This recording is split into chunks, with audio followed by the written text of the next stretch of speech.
বলছেন তুমি যদি কারো মিরাজকে কেটে আরেকজনকে তুমি লিখে দাও তাহলে তোমার যে জান্নাতটা রয়েছে ওইটা কেটে তোমার যার মিরাজ কেটেছো তাকে দান করে দেবেন আল্লাহ। তার মানে একটা কথা বলে, এটা হলো একটা কাগজ আর একটা এখানে কার্বন পেপার, নিচে আর একটা কাগজ। আমি যদি এখানে লিখি নূর মোহাম্মদ, নিচে কাগজে লেখা যাবে নূর মোহাম্মদ। এটা আমি উদাহরণ দিচ্ছি। 2023 সালে মার্চ মাসে বেলা 1:30টার সময় কেউ রেস্টি অফিসে হেমতাবাদে সই করে দিল, ছোট বেটাকে ভিটা বাড়ি লিখে দিল, বড় বেটাকে বেটিদেরকে এতিম বানিয়ে দিল, মাহরুম করে দিল।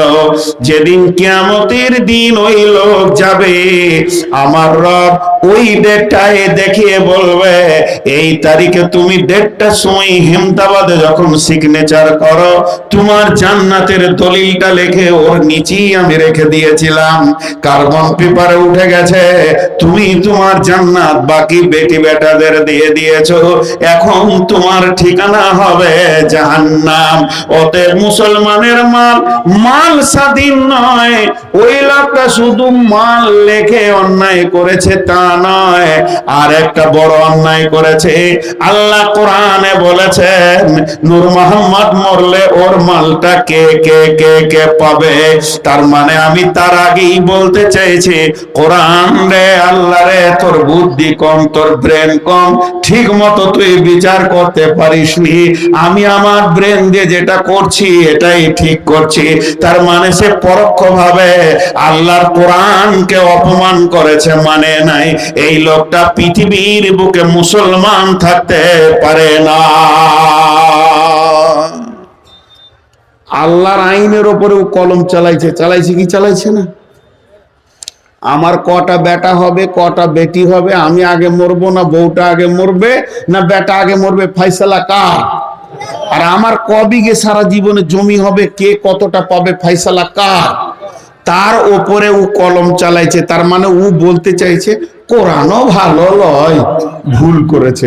ওই হুঁশ টুস নাই আল্লাহর, যে আল্লাহ বেশ ভালো করে গোছিয়ে করতে পারেনি, আমি যে গোছিয়ে করে দিলাম ছোট বেটাকে আর বেটাদেরকে বেটি বাদ দিয়ে, এটাই ঠিক। তার মানে ও আল্লাহর ভুল ধরে ফেলেছে আর কি।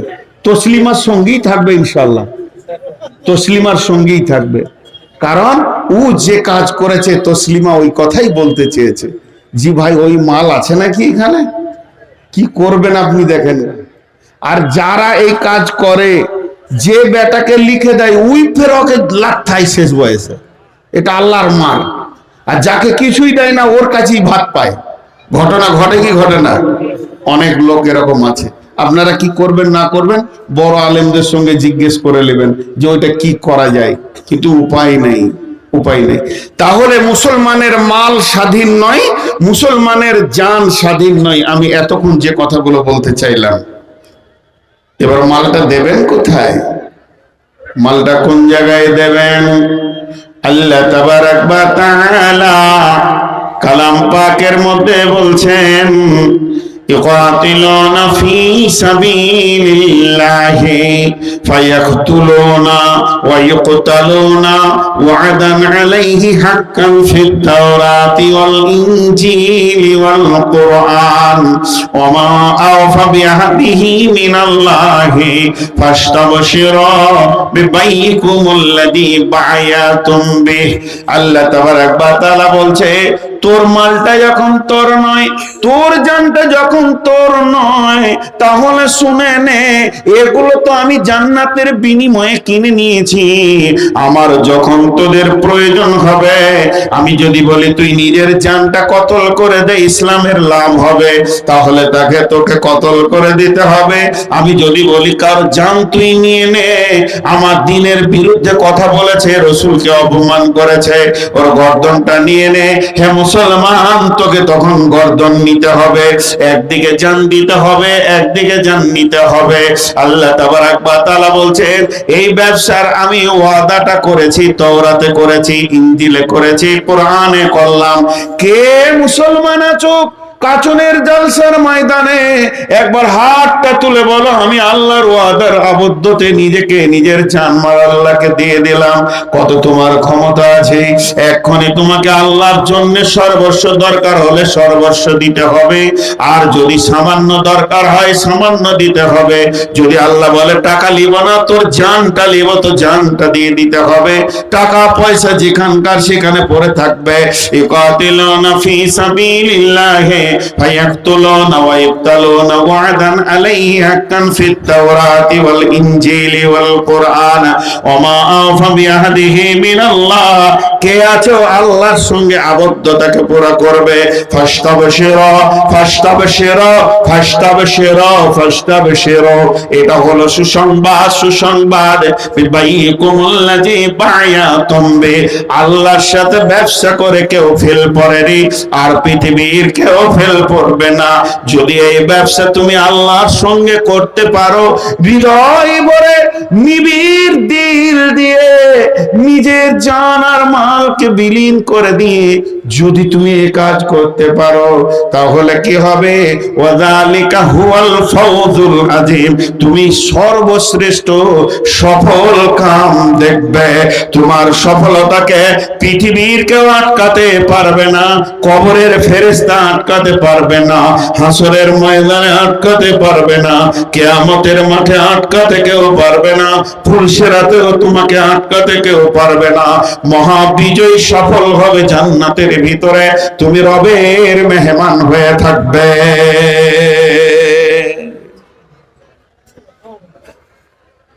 এখানে কতজন ড্রাইভার আছেন? সবাই ড্রাইভারের যুগে। জি ভাই,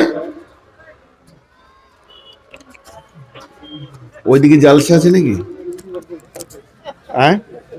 আর একটা মাইকে শব্দ আছে, একই গায়ে দুটো জালসা, কেমন ভেজাল দেখেন। ও তাই হয়, আমিও মাথা মোটা তো বুঝি খুব। দেখেন সাহবারা জালা মাজমানের দিকে একবার ফিরে যায়। ড্রাইভার ড্রাইভার আহা, এরা দাঁড়িয়ে আছে, কো ভাই এইদিকে আসেন, এগুলো তো বসেন জায়গা রয়েছে, ওই একটা ফাঁকা আছে। যে যে ছেলেটি দাঁড়িয়ে আছেন আপনারা খারাপ মনে করিয়ে নাই, সামনে দিয়ে হেঁটে চলে যান, এই একটা ফাঁকা আছে, আসেন ভাই আসেন। আপনারা মেহমান, মেহমানকে ইজ্জত করতে হবে, আসেন সামনে দিয়ে যান। ওরা ভাবছে হয়তো সামনে গেলে কিছু বলবে নাকি, অবশ্যই ওটা ঠিক, বেয়াদবি করলে হবে না, যান। আরে ভাই আসেন আসেন আসেন। আর ওই পেছনে যে গ্রুপটা আছে ওই দিকে চলে যান, দক্ষিণ দিকে চলে যান। আচ্ছা এখানে সব মেয়েগুলো পুরুষ হয়ে গেল নাকি? মেয়ে ছেলে ছিল যখন একটা গার্ড ছিল, সেটা কই? তুলে দিয়েছে। সেই দেলোয়ার সাইদে বলছে দিলের পর্দা আসল পর্দা, কাপড় পর্দা খুলো রে। পীর সাহেবদের এই অবস্থা হয় আর কি। নিঃশ্বাস কালে হ্যাঁ জি জি জি, মানে শোনেন, সকলে একবার বলেন আলহামদুলিল্লাহ, সুবহানাল্লাহ। সমস্ত মাল আল্লাহকে দিয়ে দেবো, বলেন ইনশাআল্লাহ, মাশাআল্লাহ। মুসলমানরা পারবে দিতে, আজও মুসলমানরা জান দিতে পারে। দেখেন পার্টিতে যতগুলো মরে মুসলমান, এই লক্ষণগুলো খারাপ নয়। পৃথিবীতে জান যদি কেউ দিতে পারে তো মুসলিমরাই পারে। মুসলিমরা মওতকে ভয় করে না, মুসলিমরা মওতকে ভয় করে না। বাকি পৃথিবীর যত জাতি আছে এরা মওতকে ভয় করে। কারণ আছে দুটো, কারণ দুটো, কারণ দুটো বলে দিই, খুব শুনে খুশি হবেন। আর মুসলমানদের মধ্যে যে কলহ বিবাদ বেশি, এর জন্য বলেন আলহামদুলিল্লাহ।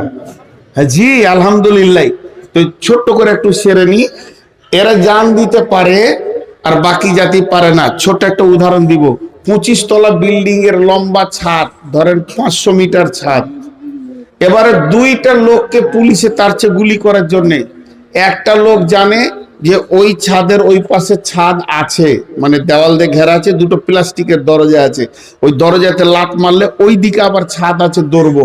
আর একটা লোক জানে প্লাস্টিকের দরজায় মারলে লাত নিচে পড়বো 25 তলা থেকে। তো কে লাত মারবে আর কে দাঁড়িয়ে যাবে? দাঁড়িয়ে যাবে ওই যে জানে ওই দিকে খাল আছে, আর লাত মারবে ওই যে জানে যে ওই দিকেও আরো এর থেকে দামি ঘর আছে। তো মুসলমানদের ধারণা আসল সুখ মরার পরে, আসল সুখ মরার পরে ওইদিকে জগৎ আছে, এই জন্য এদের মরতে ভয় হয় না। আর বাকি যত জাতি আছে ওরা জানে যা চপ সিঙ্গারা খাবি খানি খা, মরার পরে কিছু নেই, ওই জন্য ওদের মরতে ভয় হয়। জি ভাই।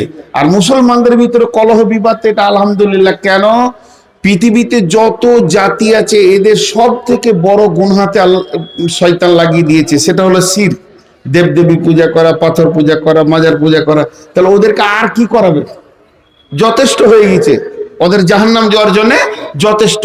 কিন্তু এই মুসলিমটি আছে আল্লাহ ছাড়া কারো কাছে মাথা নামও করবে না, এদেরকে হাজার চেষ্টা করলো, এই জন্য শয়তান কলহ বিবাদ এদেরকে রেখে দিয়েছে। তো যাই হোক, কলহ বিবাদ না করাটাই ভালো। এখন আমি জানমালের কথা আপনাদের সামনে বলছি, তো মুসলমান এগুলো দিতে পারে। তো ড্রাইভার বলেছিলাম, ড্রাইভার কে কে ড্রাইভার আছেন আপনারা? 2 চাকা 4 চাকা চালাতে পারেন এমন লোক আছেন কি না? হ্যাঁ নাও বলছে না লোকগুলো। খুব ভেজাল জায়গায় পড়ে গেলাম নাকি রে বাবা, আমাকে নিয়ে খুব সমস্যা হচ্ছে। ড্রাইভার রোড দেখলে বুঝতে পারবে গাড়ি ক নম্বর গিয়ারটা চাইছে। কথা ঠিক বলেছি না ভুলে করে বলো? ড্রাইভার তাকাবে কার দিকে? রোডের দিকে। আর ও গাড়ির গিয়ারকে কন্ট্রোল করবে যে এই জায়গাটা যে খাল আছে, তো গাড়িটাকে এখানে সেকেন্ড গিয়ার দিতে হবে, এই জায়গা উঁচু আছে এটা সেকেন্ড গিয়ার লাগবে, এটা গাড়িটা রোডটা ভালো আছে এটা টপ গিয়ারে চলবে। তার মানে রোডের পজিশন বলে দেবে যে তোকে কত নম্বর গিয়ার এখন লাগাতে হবে। এটা হলো সচেতন ড্রাইভার, এটা হলো সচেতন ড্রাইভার, এটা হলো সচেতন ড্রাইভার। আর একটা মুসলিম পৃথিবীর দিকে চোখটা হিলাবে আর ওর ব্রেন বলবে আল্লাহ এখন কি চাইছে, জান চাইছে না মাল চাইছে। একটা উদাহরণ, বিশ্বনবী গোটা শরীরে লোহার জামা পরেছেন, বর্মা পরেছেন, মাথার হেলমেটটাও নবীজির লোহার, হাতের কবজি পর্যন্ত সবগুলো লোহার জামা পরেছেন। সেটা ছিল উহুদের যুদ্ধের দিন। এবার নবীজি ওই যুদ্ধে নিজে যুদ্ধকে পরিচালনা করছেন, কখনো ডানে কখনো বামে, কয়েকজনকে গিরিপথে দিয়ে দিলেন, তারা উহুদের গিরিপথে রয়েছে। এইভাবে বিশ্বনবী যুদ্ধের পরিচালনা করতে করতে এক সময় নবীজি চিন্তা করলেন আমাকে পাথরটার উপরে উঠতে হবে। তিনি উঠতে গিয়ে দেখছেন অত্যন্ত নিজেকে ভারী লাগছে, কিন্তু সাহাবা রাদিয়াল্লাহু মাজমাইনদের চোখ দেখেন, তিনাদের চেনা, তিনাদের চেতনা দেখেন কেমন। তাদের ব্রেনে তালা চাবি দিয়ে খুলতে হতো না, ওয়াজ নসিহত করতে হতো না। এখন কি লাগবে তারা বুঝে নিত।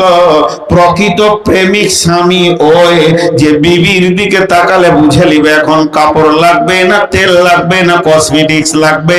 আর প্রকৃত প্রেমিকা বিবি ওই যে স্বামীর চোখের দিকে তাকালে বুঝে নিবে এখন স্বামী কি পেতে চাইছে আমার কাছ থেকে।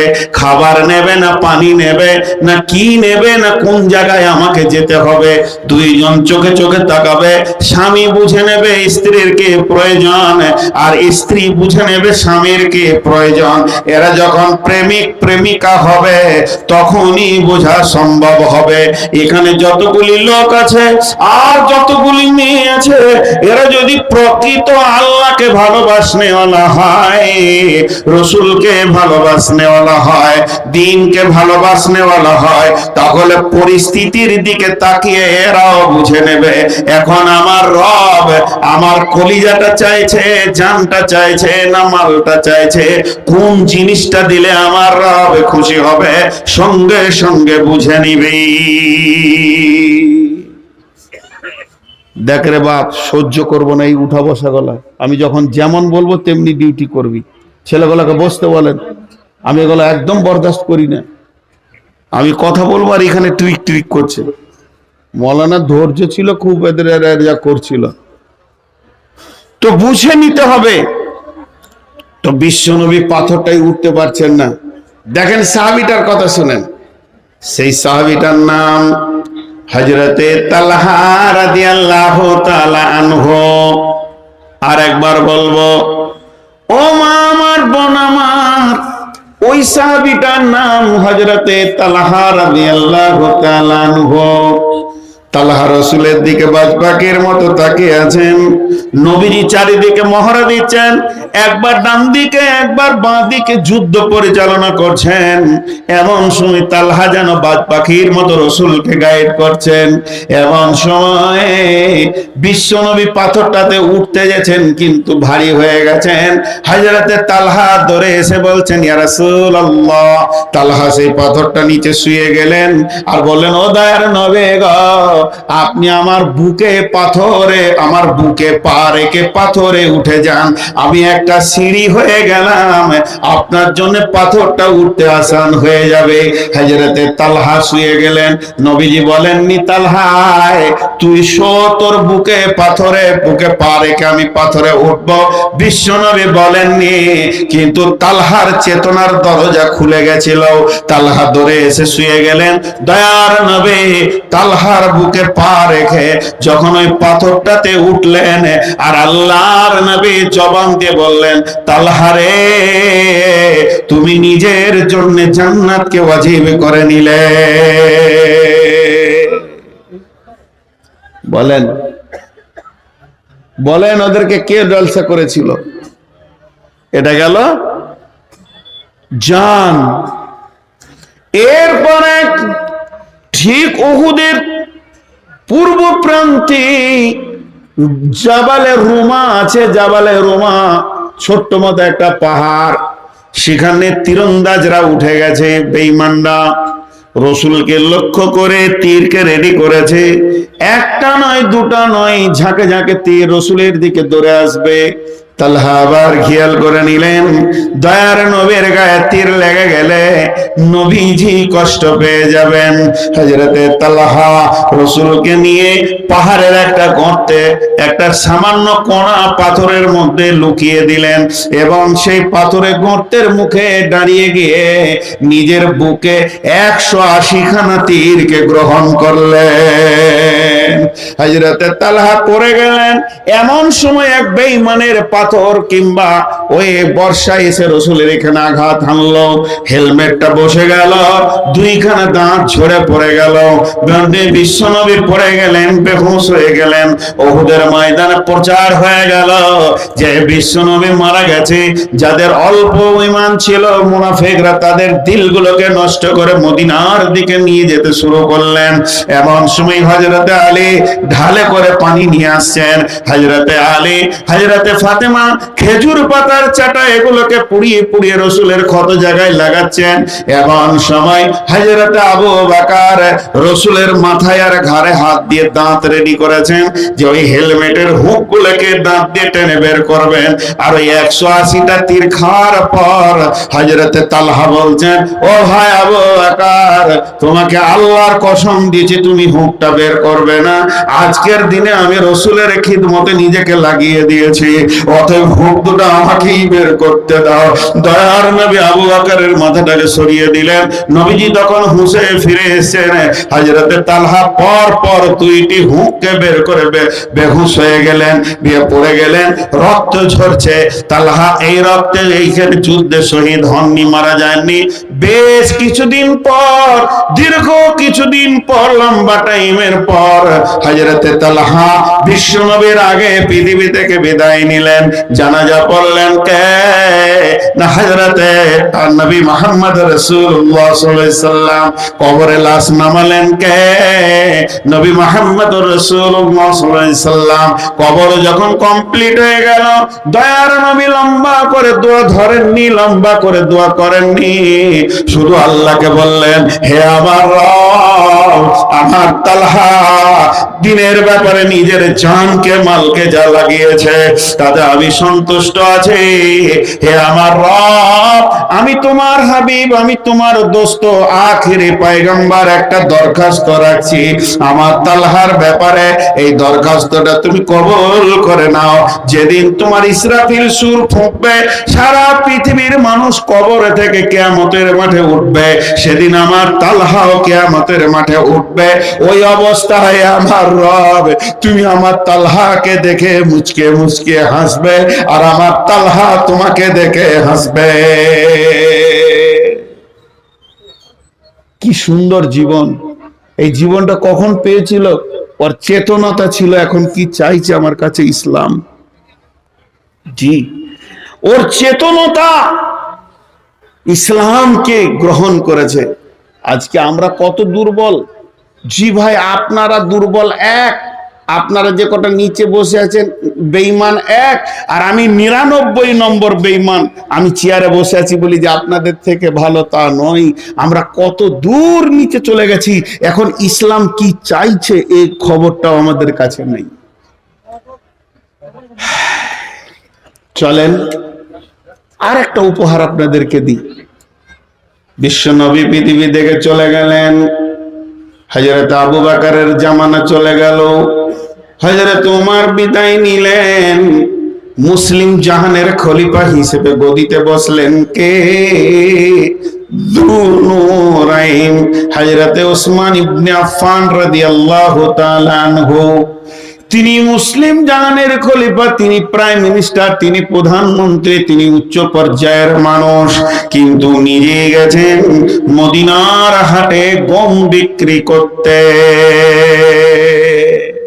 নিজে গেছে প্রধানমন্ত্রী গম বিক্রি করবে, প্যাকেট খোলা আছে, পাইকের ব্যাপারীরা আসছে, বলছে কি দাম নেবেন হুজুর, কি দাম নেবেন? একটু বাজার ঘুরে এসো বাবা, এই তো এসেছি, একটু বেলাটা উঠুক, হবে হবে হবে, যাও এসো। এইভাবে ভাবে সমস্ত ব্যাপারী পাইকের দেখে ঘুরিয়ে দিলেন। এমন সময় মরুভূমির প্রান্তে, মরুভূমির বুক চিরে বহু দূর থেকে একটা দল, একটা কাফেলা চলে আসছে। ওই হাটের দিনে বেচা কিনা হয়, কিন্তু কিছু এমন গরিব আছে যারা ভিক্ষা করতে আসে। ওদের উদ্দেশ্য বেচা কিনা নয়, ওদের উদ্দেশ্য হচ্ছে হাটে কাজে লোকের কাছে কাছে ভিক্ষা করবে। ঠিক ওসমানের কাছাকাছি আসা, হযরত ওসমান ওদের দিকে তাকিয়ে দেখছে, গালগুলো ঢুকে গেছে, চোখ ঢুকে গেছে, আর হাড়গুলো বোঝা যাচ্ছে, পেটটা পিঠে লেগে গেছে। শরীরে মাংস আছে বলে মনে হয় না, হাড়ের ওপরে যেন চামড়া চাপানো আছে। মাথায় তাদের তেল নাই, শরীরে পরিপূর্ণ কাপড় নাই, নারীগুলো বুকটা পাছাটা ঢাকা, আর পুরুষদের শুধু পাছা ঢাকা। তাদের বডিতে কখন তেল পড়েছে নিজেও জানে না, পেটে তো খাবার পড়েনি, তো বডিতে তেল কখন পড়বে? তাদের ভিতরে বৃদ্ধ বৃদ্ধা, জওয়ান নওজোয়ান, শিশু রয়েছে, নানা রকম রয়েছে। হযরত ওসমান মালের প্যাকেট থেকে এমনি করে সাটা ভরে বলছে, তোমার গামছাটা বাঁধো, লাও তুমি লাও, লাও তুমি লাও, লাও তুমি লাও। এক প্যাকেট সে আরো প্যাকেট নামা, লাও তুমি লাও। এক দাঁত থেকে তাদেরকে দিতে শুরু করলো, আর তারা ওইগুলোকে সুন্দর করে নিজের জায়গাতে নিয়ে, আবার মাথায় তারা গমগুলোকে নিয়ে মরুভূমির বুক ছেড়ে নিজের দেশে ফিরে যেতে লাগলো। এই অবস্থায় ওই হাটের যত ব্যাপারে পাইকার এসে বলছে, ও নবীর জামাতা ওসমান, তুমি তো বললে কিছুক্ষণ উঠো, দাম বাড়ো, কিন্তু আজকে দেখছি তুমি এমন লোককে দান করেছো যাদের পেটের খাবার নাই, তারা কোন পয়সা দিয়ে কিনেছে? হযরত ওসমান বলছেন, হতভাগা রে, আজকের ব্যবসাটা আমি আল্লাহর সঙ্গে করেছি। এদেরকে যখনই দেখেছি তখন আমার চেতনতার দরজার হুড়কা খুলে গেছে।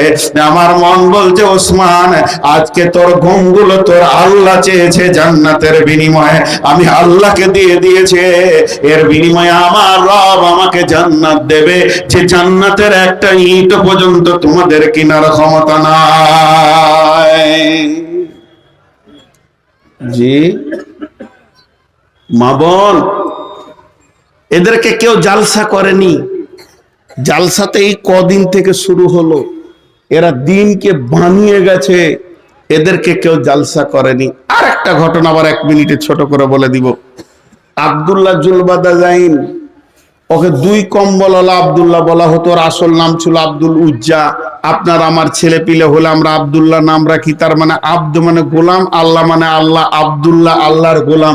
আমরা নিজেরা নিজেকে গর্বিত হয়ে আনন্দিত হয়, আমার বেটাটা আল্লাহর গোলাম, এটা খুশির বিষয়। তো ওর মা বাপ নাম রেখেছিল আব্দুল উজ্জা। উজ্জা একটা ঠাকুরের নাম, ওর মা বাপ খুশি যে আমার বেটা ঠাকুরের গোলাম। কিন্তু ওই আব্দুল্লাহ যখন ঈমান আনলো, কালেমা পড়ে নিল, তখন ওর চাচা বলছে, চাচার দাপট বেশি ছিল, কেউ কেউ বলে চাচা বাঁঝা ছিল। তো 2 বাপের একটা বেটা মালে মালামাল লেগে গেছে ঘরে, এই অবস্থায় চাচা বলছে বেরিয়ে যাও। বলে কেন? বলে তুই মোহাম্মদকে মোহাম্মদ সাল্লাল্লাহু আলাইহি সাল্লামের নামে কালেমা পড়েছিস, অপরাধ এটাই। যখন বেরিয়ে যাচ্ছে তো গোটা শরীরের সব টাকা পয়সা সোনা দানা আংটি যা ছিল ওর কাছ থেকে তো কেড়ে নিল। বলছে কাপড় গোলাও খুলে দে, নাঙ্গা করে তেড়ে দিল। মাকে বলছে আসছি, মা চোখে হাত দিয়ে একটা কম্বল ছুড়ে দিলে তো বেটা অর্ধেক কোমর অর্ধেক গাইলে রসুলের দরবারে চলে গেল। লম্বা ঘটনা, অত আমি বলছি না। বিশ্বনবী ওকে আসহাবে সুফফাদের সঙ্গে রাখলেন, মসজিদে নববীতে আসহাবে সুফফার জায়গা আছে। মাঝে একটা কথা বলে নি ভাই, 1 মিনিট, আপনাদেরকে বিরক্ত করছি, ক্ষমা চেয়ে বিরক্ত করছি। কেউ যদি হজ বা উমরা করতে চান, যদি নিয়ত থাকে উমরা করব, আমার সঙ্গে চলেন ইনশাআল্লাহ। আমি উমরা এবং হজের ট্রাভেলস নিয়ে করেছি, ইমাম ইন্টারন্যাশনাল এন্টারপ্রাইজ। ইনশাআল্লাহ আসেন, আমি নিজে থাকবো। আমার একটা কাফেলা রোজার পরে পরেই যাবে, 30 তারিখে। কাফেলাতে আমি নিজে থাকবো, আমার জামাইও থাকবে। আপনারা আসেন, আপনাদেরকে উমরার জন্য দায়িত্ব দিচ্ছি। অন্য কোনো ট্রাভেলসে যাবেন না তা বলবো না, আমি বলবো যেখানে আলিম থাকবে সেখানে যান। মক্কা মদিনায় গোটায় কোরআনটা মাখানে যে ইতিহাসগুলো আমি বলছি, এই ইতিহাসগুলো ওইখানে গিয়ে আমি দেখাবো। ওহুদের প্রেক্ষাপটটা দেখাবো, বদরের প্রেক্ষাপটটা দেখাবো, কোন দিকে কি ছিল বুঝানোর সবারই দ্বারা সম্ভব হয় না। অতএব আমি দাওয়াত দিলাম, উমরায় কেউ বা হজে যেতে চাইলে আমার এই ট্রাভেলসে যাবেন। তো এখন আমি যে কথাটা বলছি, হযরতে আব্দুল্লাহ রসুলের কাছে যখন এলেন তো আসহাবে সুফফা তো আর থাকার জায়গা করে দিলে। 1 দিন 2 দিন 5 দিন খেতে পায় না, তাদের ঘর সংসার নাই, ছেলে পেলে নাই, ওই সাহাবীদের কাছে থাকে। জোরে জোরে কোরআন পড়ছে। তো সাহাবীরা বলল, আব্দুল্লাহ এত জোর কোরআন পড়ছে আমাদের ঘুম হয় না। নবীজি বলেন, ওকে মানা করতে পারবো না, জান ভরে কোরআন পড়তে দাও। ওই ইসলামের জন্য কত কত কোটি কোটি মালের বুকে লাত মেরে দিয়ে চলে এসছে। এখন ফকির হয়ে গেছে, একটা কম্বল গায়ে একটা। এবার মালের প্রতিযোগিতা শুরু হয়েছে। মালের প্রতিযোগিতা কি? বিশ্বনবী এলান করলেন, যার যা মাল আছে তোমরা মসজিদে নববীতে জমা করে দাও। দেখেন মানুষের মিজাজ দেখেন। আমি বলছি কোরআন হাদিস, আর ওরা জায়গা একটু বাড়ানোর চেষ্টা করছে, তো ওই দিকেই সব তাকাইছে, মনে হচ্ছে ওইটা হলেই ভালো হয়। তাহলে আগামী বছর কমিটিদেরকে বলবো এইখানে জায়গা নিয়ে কুদোকুদি করবে, তাও খানিক্ষণ আপনারা দেখে জানে শান্তি পাবেন। জায়গার নাটক করবেন গো কমিটির লোক, একজন বলবে এখানটা আমার, একজন বলবে একটু বাড়া একটু করা, এরা বসতে হবে চুপচাপ। ওইটাই দেখার এত কেন হয়েছে? এদিকে ধ্যান দেন, এত বড় সোনালী ইতিহাস বলছি। ওই আব্দুল্লাহ 2টা কম্বল নিয়ে বসে আছেন। বিশ্বনবীর তরফ থেকে এলান হলো, মুতার প্রান্তে সৈন্য নিয়ে যেতে হবে, সামান নাই, নিজের মাল তোমরা জমা করো। মসজিদে নববীতে মাল জমা হতে শুরু হলো। ডান দিকে বাঁ দিকে সামনে পেছনে সমস্ত মাল এসে যখন জমা হতে শুরু করলো, আব্দুল্লাহ খালি উঠছে আর বসছে। এইটা দিলে তো গা খালে, এইটা দিলে তো পাছা খালে, আমার কাছে একটা খেজুরও নাই যে আজকে মালের ইবাদতে দানের প্রতিযোগিতায় আমার আব্দুল্লাহর নামটা লিস্টে আসবে, আমি হাতটা একবার মালের কাছে দিব, এ তো ব্যবস্থা আমার কাছে নাই। অনেকক্ষণ চেষ্টা চরিত্র করে কিছুই খুঁজে যখন পেল না, আব্দুল্লাহ রসুলের সামনে এসে দাঁড়িয়ে গেছেন। নবীজি বলছেন, আব্দুল্লাহ তুমি এ কথা বলার কারণ হচ্ছে আজকে তো চলছে মালের ইবাদত, তবে কেন তোমার তো কোনো মাল নাই। আব্দুল্লাহ চোখের পানি ছেড়ে অঝর নয়নে কাঁদছেন আর বলছেন, ও দয়ার নবী গো, আমি অনেকক্ষণ থেকে ভেবেছি কি দিব, এই লিস্টে যেন আমার নামটা থাকে। আমি কিছু খুঁজে পেয়েছিলাম না, খালি উঠছিলাম আর বসছিলাম। এখন একটা জিনিস খুঁজে পেয়েছে, আপনি যদি কবুল করেন আমি আব্দুল্লাহ নিজেকে ধন্য মনে করব। বলো তুমি কি দেবে? আব্দুল্লাহ বলতেন, ইয়া রাসূলুল্লাহ, আমি আমার জানটাকে মুতার প্রান্তে দিতে চাইছি, আপনি একবার কবুল করে নেন। নবীজি বললেন, কবুল হয়ে গেছে, আব্দুল্লাহ রেডি হয়ে যাও জিহাদের জন্য। সমস্ত সাহাবীগুলো যখন বেরিয়ে যাচ্ছেন, আমার নবীজি দোয়া করলেন, আমার রব আব্দুল্লাহর রক্তকে বেঈমানদের জন্য হারাম করে দিলাম। হযরত আব্দুল্লাহ কেঁদে ফেললেন, ঘাড়ে হাত দিয়ে বললেন, আব্দুল্লাহ কেঁদে বলছেন, ও দয়ার নবী গো, আমি শহীদ হওয়ার জন্য এসেছি, আর আপনি আমার জন্য রক্ত হারাম করে দিলেন, আমি কেমন করে শহীদ হব? নবীজি বললেন, আব্দুল্লাহ রে, তুমি যদি বিছানাতেও মরো, আল্লাহ তোমাকে কিয়ামতের মাঠে শহীদের দরজায় তুলবে, তোমার ত্যাগ অনেক বেশি আছে। হযরতে আব্দুল্লাহ খোলা আকাশের নিচে মহড়া দিতে দিতে এমন জ্বরে আক্রান্ত হলো, 5-7 দিনের মধ্যে উনি পৃথিবী থেকে চলে গেলেন। শহীদ ধরা যাবে, বিশ্বনবী তাকে শহীদের কথা বলেছেন। সেই আব্দুল্লাহ লাশ মদিনায় এলো, আল্লাহর নবী কবরে লাশ নামালেন, আর ওই তালহার মতো করে দোয়া করে বললেন, হে আল্লাহ, আজকে সন্ধ্যা পর্যন্ত আমি আব্দুল্লাহর উপরে রাজি ছিলাম, তুমি আমার রব আব্দুল্লাহর উপরে রাজি হয়ে যাও। জি ভাই, অনেক কথা আপনাদেরকে শোনালাম।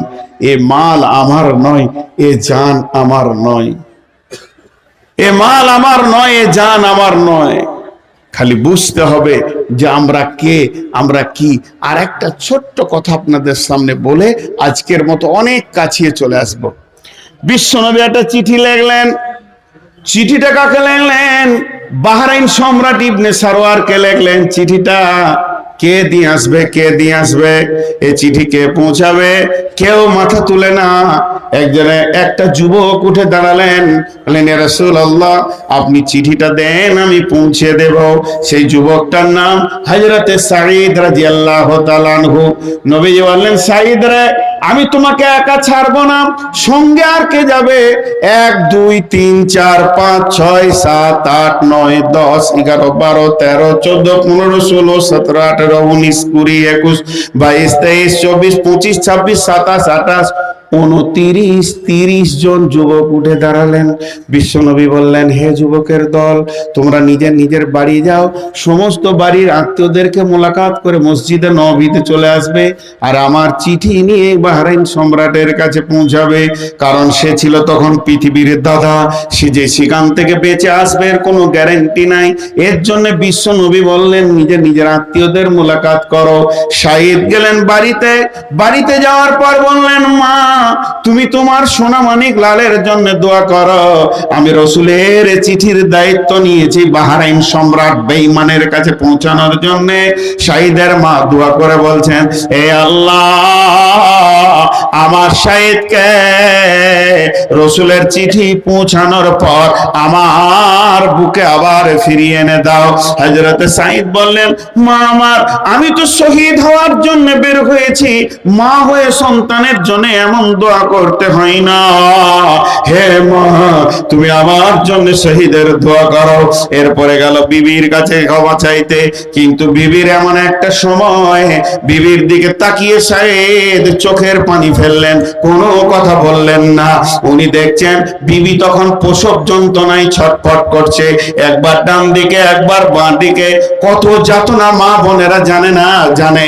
সাঈদ তখন মনে মনে ভাবছে যে আমি আবার যদি আমার বিদায় খবরটা দিয়ে দিই, ডবল লোড নিতে পারবে কিনা। তার জন্য চোখের পানি ফেলে এরপরে এসে ঘোড়াতে উঠলো, ঘোড়ার লাগাম ধরেছে, ঘোড়া তরফ করে লাফিয়ে উঠেছে মসজিদে নববীর দিকে। এবার সাথীদেরকে নিয়ে বাহরাইন চলে যাবে। পেছন থেকে মা ডাক দিয়েছে, সাঈদ, দাঁড়িয়ে যা বাবা, আয় আয় আয়, তোকে আল্লাহ একটা পুত্র সন্তান দিয়েছে, মুখটা দেখে যা। সাঈদে বলল, মা, আমার ঘোড়া আল্লাহ এবং রাসূলের দিকে এগিয়ে গেছে, আর পেছন ফিরে যাবে না। সাথীদেরকে নিয়ে 30 জন যুবক বাহরাইন সম্রাটের রাজ দরবারে গিয়ে পৌঁছালো। প্রহরীরা দাঁড়িয়ে আছে। কে গো, তোমরা কোথা থেকে এসেছো? বলে, আমরা মদিনা থেকে এসেছি, আমাদের প্রাইম মিনিস্টার নবী মুহাম্মদ সাল্লাল্লাহু আলাইহি সাল্লাম পাঠিয়েছে, তোমাদের বাদশাকে জিজ্ঞেস করো, আমরা বাদশার সঙ্গে সরাসরি দেখা করতে চাই। তারা বলল, একটু দাঁড়িয়ে যাও। প্রহরীরা ভিতরে গেল, বাদশাকে কুরনিশ করে বলছে, জাহাপনা, আদব নেবেন, 30 জন যুবক এসছে মদিনা থেকে, শুধু আপনার সঙ্গে দেখা করতে চায়, ওই যাদের জন্য দরজা উন্মুক্ত করে দাও। গেট খুলে দেওয়া হলো। 30 জন যুবক বাদশার সামনে এসে দাঁড়ালো। সম্রাট বসে আছে সিংহাসনে, আর এদিকে 30টা যুবক দাঁড়িয়ে আছে। হযরতে ইবনে সারওয়ার বলছে, তোমার নাম, তোমার নাম, তোমার নাম, তোমার নাম, তোমার নাম। 30 জনের নাম জিজ্ঞেস করা হয়ে গেল। বলো তোমরা কেন এসেছো? শাহিদ মহব্বতের সঙ্গে রসুলের চিঠিটা বের করে দিলেন। আমাদের প্রাইম মিনিস্টার, আমাদের যিনি মন্ত্রী, আমাদের যিনি নবী আখরি পয়গম্বর আপনাকে চিঠি দিয়েছে, একবার চিঠিটা চোখ বুলিয়ে দেখে নেন। ইবনে সারওয়ার চিঠিটা দেখলো। তাকে বলা হয়েছে, পৌতলিকতা ছেড়ে দিয়ে, তুমি পুজো পাঠ ছেড়ে দিয়ে আল্লাহর দ্বীনকে মেনে নাও, আমাকে আখরি পয়গম্বর বলে মেনে নাও। বাদশা রেগে অগ্নিশর্মা হয়ে গেল। এত বড় স্পর্ধা! সে মক্কার মদিনার মাটিতে ছাগল চড়িয়েছে, তার অক্ষর নাই পেটে, আর আমার মতো একজন বাদশাকে বলেছে নাকি আমাকে তার কথা মেনে চলতে হবে। এটা আমি কোনোদিন মানতে পারি না। প্রহরী, এক কাজ করো, এদেরকে বেড়ি পড়াওয়ার শেকল দিয়ে বাঁধো, জেলখানায় এদেরকে ভরে দাও। মুহুরি পরোয়ানা লিখো, সূর্য অস্তে এদের, সূর্য ডোবার পরে পরেই এদেরকে কতল শুরু করে দেওয়া হবে। আজকে কিংবা কালকে, কালকে সূর্য কতলের পর ডুবার পরে পরেই কতল করা হবে। এমন সময় শাহিদ একবার বসেছেন আর উঠেছেন। ইবনে সারওয়ার বলছে, তোমাকে চিনা চিনা লাগছে বাবু, তুমি কে? বাহরাইনের রাজশিবিরে বসিয়াছে দরবার, যুদ্ধে বন্দী হইয়াছে যাহারা, বিচার হইবে তার। আকস্ত রাজার আসন হইতে হুকুম করিল যারে, বন্দীগণকে সম্মুখে মোর নিয়ে এসো তাড়াতাড়ি। রাজার হুকুম তামিল করিতে হইল না কো দেরি, আনিতে হইল বন্দী কমের পরা শেকল বেরি। ইবনে সারওয়ার চেয়ে দেখে বন্দীদের মাঝে একজন একদা মোর পিপাসাই করেছিল জলদান। জিজ্ঞাসিল তারে, তুমি নাকি মোরে করেছিলে জলদান? সে বন্দী শাহিদ কহে, জলদান। জিজ্ঞাসিল তারে, তুমি নাকি মরে করেছিলে জলদান? সে তায়েফ সীমান্ত ভাগে যখন আমি হয়েছিলাম পেরেশান। বন্দি শাহিদ কহে, সে তো বহুদিন আগে, মনে হয় মোর দিয়েছিলাম পানি তায়েফ সীমান্ত ভাগে। সেই সব সৎ কাজে দিতে চাই প্রতিদান, যাহা চাও তুমি তাহা দিব আমি, কহিল সুলতান। তবে প্রাণদণ্ডের আদেশ দিয়েছি তোমার সবাকার তরে, এই রায় শুধু হবে না করত, মনে রাখো অন্তরে। বলো তুমি কি বাঁচাও? শাহিদ কহিল ধীরে, মরণের ভয়ে ভূত নহি মরা, দেখুন বক্ষ ছিঁড়ে। প্রার্থনা তো স্থগিত থাকুক, আমার দ্বন্দ্বদান, বাড়ি হতে ফিরে আসা তার, এইটুকু মোর আরমান। যুদ্ধের তরে হইয়াছি বাহিরে, এমন সময় শুনে জন্ম নিয়েছে পুত্র মোর নয়নের মহামুনি। একটি নজর মুক্তি শুধু দেখিতে তার, মনের কোণেতে শেষ দেখা দিতে সাত জাগে বারবার। তোমার কথায় বিশ্বাস কিবা যদি নাহি আসো ফিরে, জানের জামিন করে দিল পারকি দিতে কহিলেন রাজা ধীরে। না আসিলে ফিরে কতল হইবে জামিনদার নিশ্চয়, কৌ শেষ করে দেখো যদি কেহ জানের জামিন হয়। তাই বসি সাত নামে জনৈক মুসলমান, আগাইয়া এলো রাজ দরবারে, শুনে নাহি ফরমান। কহিল বিনয়ে জামিন হলুম আমি শাহিদের তরে, সে যদি নাহি আসে ফেরে জান দিব আমি জাল্লাদের করে। সূর্য অস্তে আগে না ফিরিলে কতল হইবে জামিনদার, জামিন নামাতে লিখিত হইল তার। আরবি অশ্বে আরোহণ করে শাহিদ ধরিল পথ, ঘরমুখী ঘোড়া বাঁধা হিম ছুটে যেন বায়ুরথ। দরবারি লোক যত বলা বলি করে, বোকা ইসাহাকের মতো, এ জগতে নাই না হলে সে কি জানের জামিন হতো। পরের কথায় বিশ্বাস করে হেলাইয়ে দিবে সে জান, আহা বেচারার আহমকি দেখে কেঁদে ওঠে মোর প্রাণ। লাল রঙে রাঙা হইয়াছে মেঘ, সূর্য বসিছে পাটে, কুলাই ফিরিছে বেহুক বেহুকি, নৌকা লাগিছে ঘাটে। মরুর মাঠ আর জঙ্গল হতে ফিরিছে দুম্বা দল, ফিরিছে উঠ সুদূর বনে, শোনা যায় কলরল। মসজিদে চলেছে মুয়াজ্জিন, চলেছে মুসাল্লিগণ, মাগরিব হতে দেরি নাই আর বেশিক্ষণ। এখনো কিন্তু শাহিদ ফিরেনি, পথে তার দেখা নাই। নজর ফিরাইয়া দেখে লোকজন, আশা দেখি না তো ভাই, আশা দেখি না তো ভাই। জাল্লাদ এলো এলো হাতিয়ার, ইসাহাকের নিয়ে তার খাড়া, মুখে নাই তার সংকোচের ভার, উন্নত শিরে দাঁড়া। জাল্লাদ বাদশার দিকে চেয়ে আছে, সব দেরি নাই। জাল্লাদ হাকে, ইসাহাক ইসাহাক হও তুমি প্রস্তুত, প্রাণদণ্ডের আসামি ফিরিবে, আশা তো অদ্ভুত। সূর্য ডুবিতে সিকি খাঙ্গি বাকি আন্ধার চাকিছে আলো, ঘৃণা অপমান মুসলিম দিগরের মুখমণ্ডলী হলো কালো। মরণের ভয়ে ভীত হয়ে খিলাফ করিবে বাত, মুসলিম হয়ে ইতিহাস মাঝে এত কানিহীন জাত। এইভাবে তারা ভাবছে বাকি বন্দিরা শহীদ ফিরে হয়, জান দিব তাও ভালো, কিন্তু কোরআনে হাদিসে একটা লাল কালির দাগ মারতে দিব না। ফিরা হয় মুসলিমরা কোনোদিন ওয়াদা খিলাফ করে না। বাদশার দিকে চেয়ে আছে সব, দেরি নাই আর, বাদশাহ হুকুম দিবে ইসহাক কতল হয়ে যাবে।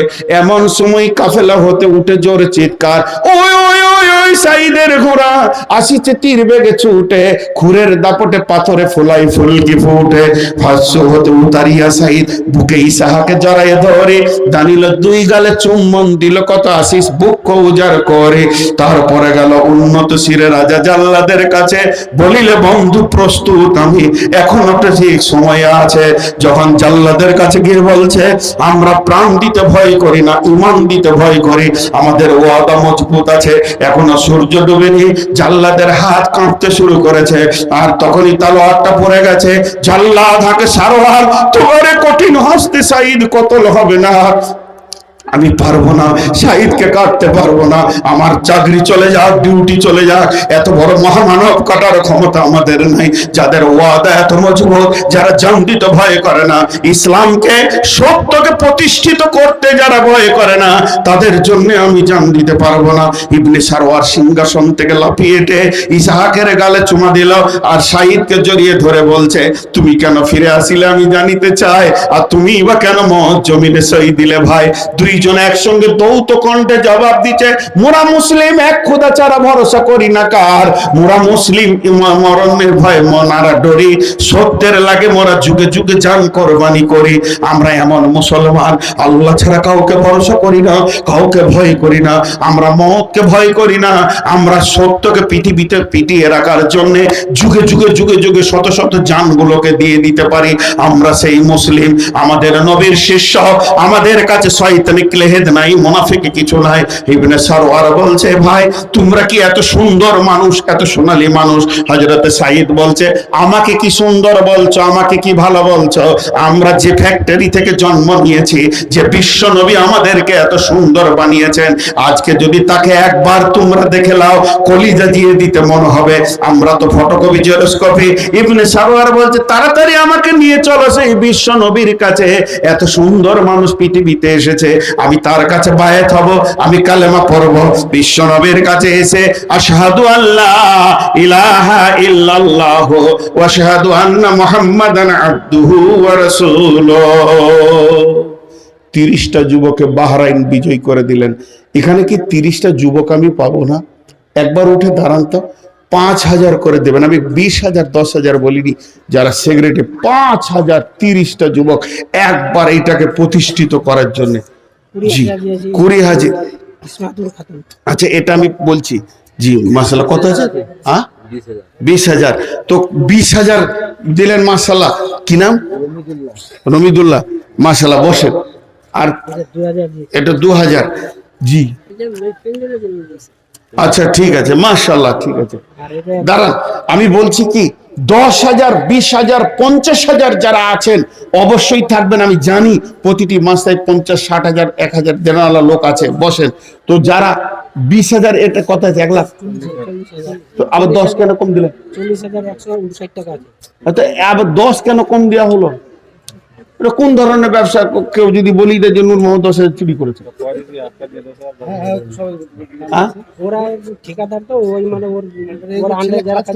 আচ্ছা বেশ, এটা পরে, এইটা পড়তে গেলে এই দিকটা মার খাবে, আপনারা বুঝেন কম। তো এখানে 40,000 আছে, 40,000 প্লাস আছে, 20-50,000। আমি যুবক দেখতে চাইছি। 30টা উঠে দাঁড়ান তো, 30টা। 10,000 কে? আব্দুল্লাহ কে? আপনি?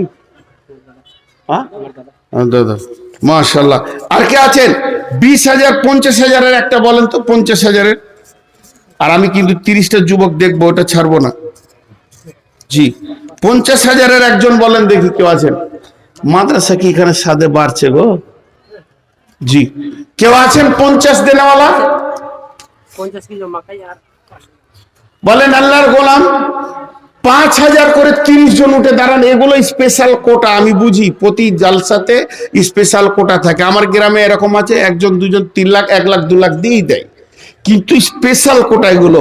আমি যে ঘটনা আপনাদের সামনে শোনালাম, আমি 30টা যুবক দেখতে চাইছি, 30টা যুবক উঠে দাঁড়ান এলাকার, যে আমরা আমাদের জীবনে যত কষ্ট হয় মেহনত করেও 5,000 টাকা দিব। 30টা যুবক, এগুলো ওই 30-এর মধ্যে আমি ভরছি না, এগুলো মাদ্রাসার স্পেশাল কোটা, এরা বছর বছর দেবে ইনশাআল্লাহ। কেউ আছেন আল্লাহর গোলাম? এটা কত আছে? মাশাআল্লাহ।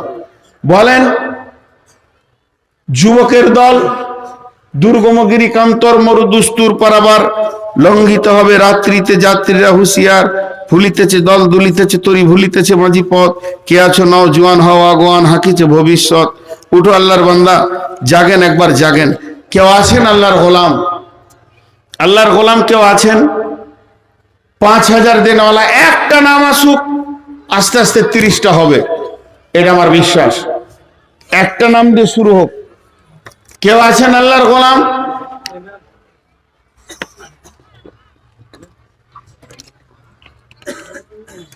এতগুলোর ভিতরে এই যে 4-5 জন চট করে দিয়ে দিল, এরা হচ্ছে স্পেশাল কোটা, এটা প্রতি বছর দেবে।